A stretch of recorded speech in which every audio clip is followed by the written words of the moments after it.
réaliser l'urbanisation en mer du territoire de la Principauté, Bouygues Travaux Publics a mis au point des méthodes constructives inédites visant à minimiser les atteintes du chantier à l'environnement. Permettant de gagner 6 hectares sur la mer, l'infrastructure est majoritairement construite par voie maritime. Elle est constituée d'un terre-plein entouré d'une ceinture de caissons en béton, posé sur un remblai sous-marin et abrite un petit port d'animation.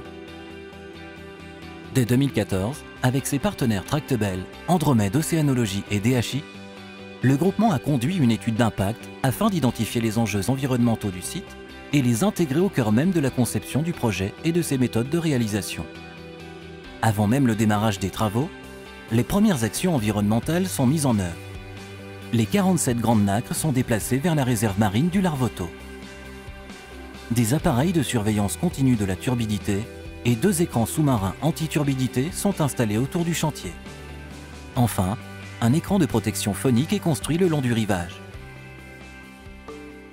Démarrent alors les travaux de dragage.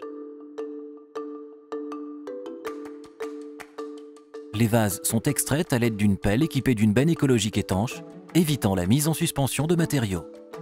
La première couche d'enrochement de la digue du portier est ensuite enlevée afin de créer des récifs artificiels écologiques à proximité.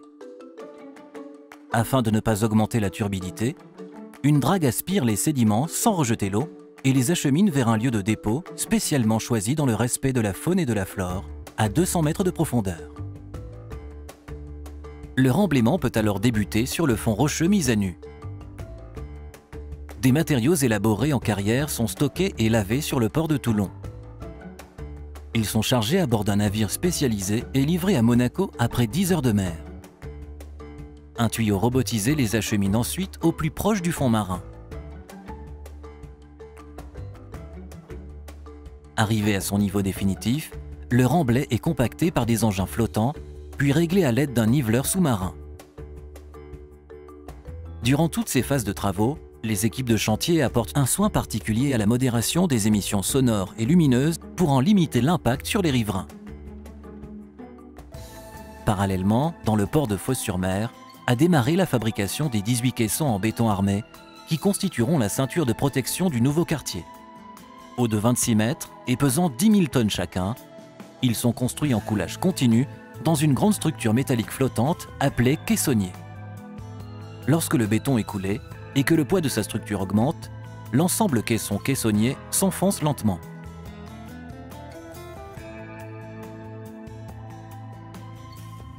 Après mise en flottaison, les caissons sont achevés, préparés puis remorqués vers Monaco pour être échoués sur le remblai d'assises. Ils sont ballastés à l'eau de mer, puis lestés avec des matériaux de carrière. Mise au point par les équipes de recherche et développement de Bouygues Travaux Publics, sa structure spécialisée Biocitive et des spécialistes de la restauration écologique, la façade des caissons est équipée de dispositifs destinés à accueillir la faune et la flore marine. Une fois la ceinture des caissons achevée, la construction du terre-plein démarre. Il est constitué de sable marin, extrait du nord de la Sicile par une drague aspiratrice refoulant un mélange de sable et d'eau qui décante à l'intérieur de la nouvelle enceinte. L'eau issue de cette décantation est pompée par la drague et n'est pas rejetée sur le site. Toutes ces précautions concourent encore à limiter la turbidité. Après d'ultimes travaux de renforcement, la plateforme est prête à accueillir le nouvel écoquartier. Il faudra 50 mois, dont 40 de travaux, aux équipes de Bouygues Travaux Publics et de ses partenaires pour mener à bien ce chantier ambitieux, essentiellement réalisé à partir de la mer. Les ouvrages maritimes éco-conçus et les récifs artificiels constitueront de nouveaux corridors écologiques. À proximité, le tamban coralligène des Spélugues bénéficiera d'une opération de restauration. L'ensemble sera mis en cohérence, dans la durée, via le plan de gestion réalisé par la Principauté en coopération avec le groupement.